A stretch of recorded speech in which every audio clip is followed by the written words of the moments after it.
आज म जुन विषय लिएर तपाईको बीच उपस्थित भएको छु त्यो विषय हो कि मुस्लिम भनेको को हो भन्नाले मुस्लिमको चिनारी, मुस्लिमको केही मुख्य लक्षणहरूको विषयमा म तपाईको अगाडि केही दुई शब्द प्रस्तुत गर्नेछु इन्शाअल्लाह। मुस्लिम भनेको के हो भन्दाखेरि मुस्लिम अथवा मुसलमान भनेको त्यो व्यक्ति हो जसले ईश्वर अल्लाहलाई मात्र एक पूजनीय र सृष्टिकर्ताको रूपमा स्वीकार गर्दछ। अल्लाह बाहेक अन्य सबै देवी देवतालाई इन्कार गर्दछ। इस्लाम धर्मलाई आत्मसात लिन्छ। मुहम्मद सल्लल्लाहु अलैहि वसल्लम अन्तिम सन्देशटा हुन्। उहाँले ल्याएको सन्देशलाई सत्य हो भनी हृदयदेखि स्वीकार गर्दछ। उहाँले भनेको कुरा स्वीकार गरी त्यसै अनुसार कर्म पनि गर्दछ।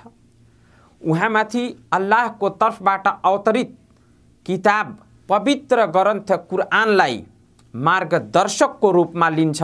इस्लामका कलिमा अशहदु अन ला इलाहा इल्लल्लाह व अशहदु अन्न मुहम्मदन रसूलुल्लाह लगायत 5 समयको नमाज, जकात, रोजा अर्थात् व्रत, क्षमता भएमा हज गर्नु जस्ता मूल आधारहरूको पालना गर्दछ। त्यो व्यक्ति भनेको मुसलमान हो।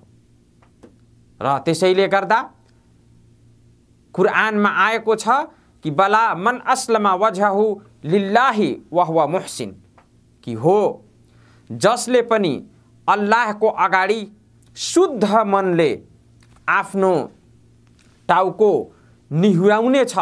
आफ्नो टाउको निहुराउने छ भन्नाले अल्लाहको अगाडि नतमस्तक हुने गर्छ अथवा इमान ल्याएको छ। फलहु अज्रु वहुवा मुहसिन, र साथसाथै त्यो सदाचारी पनि होस्।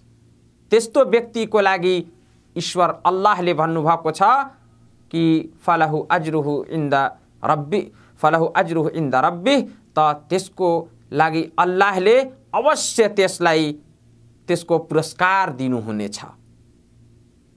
भन्नाले मुस्लिम त्यो एकेश्वरवादी व्यक्ति हो जसले आफ्नो आस्था र उपासनामा अल्लाहलाई मात्र एक ठान्दछ र अल्लाहको रसूल मुहम्मद सल्लल्लाहु अलैहि वसल्लमको अनुसरण गर्दछ।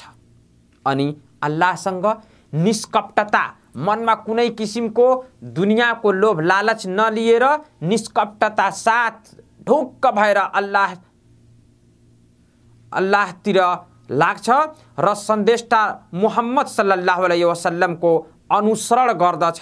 भन्नाले यी दुई कुरामा आबद्ध रहन्छ त्यो व्यक्ति चाहिँ भनेको मुस्लिम हो र त्यो चाहिँ मुस्लिम अथवा मुसलमान त्यसलाई भन्न सकिन्छ र त्यो मुसलमान हो।